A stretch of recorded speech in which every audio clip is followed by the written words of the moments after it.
Glasgow, we good? I hope you're having a nice new year. I'm trying to learn from my mistakes of last year, mate.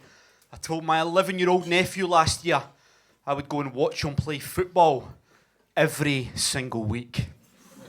Now this wee guy's got a good heart, solid gold, but he is the worst fucking footballer that has ever laced up a pair of boots. It is disheartening watching this young man play the sport. Good heart, legs like raw spaghetti. But we went every Sunday, and every Sunday they got hammered. The last game we went to, my nephew's team were getting absolutely pumped. 13-0. 2 minutes left on the clock. Now, we've started gathering our bags at this time, right? It's 13-0. There's 2 minutes left. And somebody's dad, at this moment, felt compelled to jump up behind us and shout out, "Hey, let's start communicating!"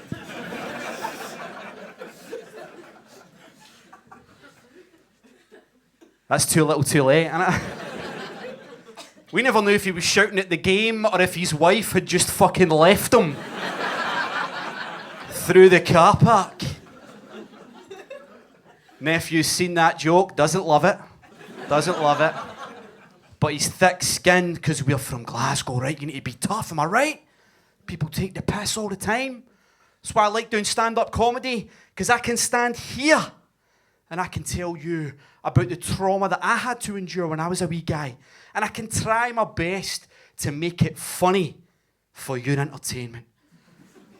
And that's why I don't mind telling you about the hardest thing I had to overcome during my adolescence. Glasgow, the toughest thing I had to overcome was having this fucking monstrosity of a birthmark stuck to the middle of my head when the Sugar Babes released the song "Push the Button."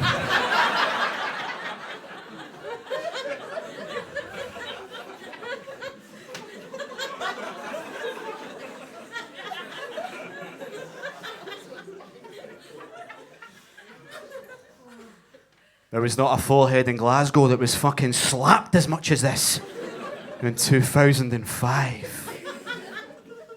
But it's not all bad. This is a genuinely true story. I married into a Sri Lankan Hindu family.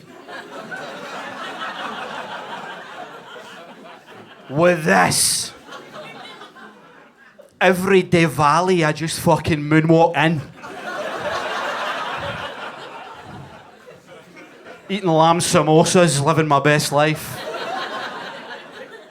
I was going to get it taken off, right, because I was quite paranoid about it. But I thought it's a part of me, innit, mate? So I'll keep it. There's only one other thing that I think might happen that might be a benefit of having this stuck to the middle of my head. And it's a very unlikely scenario, but I'll tell you. I'm thinking maybe one day a sniper could be lining me up from 200 yards. He'll look through his wee scope. He'll see that stuck to the middle of my fucking head. And he'll say, "Somebody's beat us to it. Fall back." I've got a lot of friends and a lot of colleagues that are not from Glasgow, so I always tell them about the most Glaswegian thing I've ever seen. And I want to tell you about it. It was last summer. I had a few beers, left the pub, was waiting on a taxi. And as I was waiting for this taxi, I heard this unmistakable sound. Was that old Glasgow flu that must have been going around? So I had a wee look to try and locate it. Couldn't find it at first. Eventually I found it. It wasn't him, by the way. I'm just using him as a prop. Prop, that works. But I found it, the most Glaswegian thing ever. It was a guy snorting a line of cocaine off a wall-mounted defibrillator.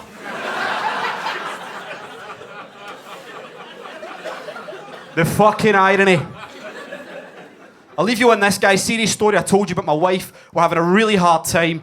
She's very upset at me recently. She says I don't talk about my feelings. We never resolve our issues. Packed a bag, stormed out the front door. And as she left, I got upset. I got stressed. I thought, I need to save this one big gesture. I walked right up to the front door and I shouted out, "Hey! Let's start communicating!"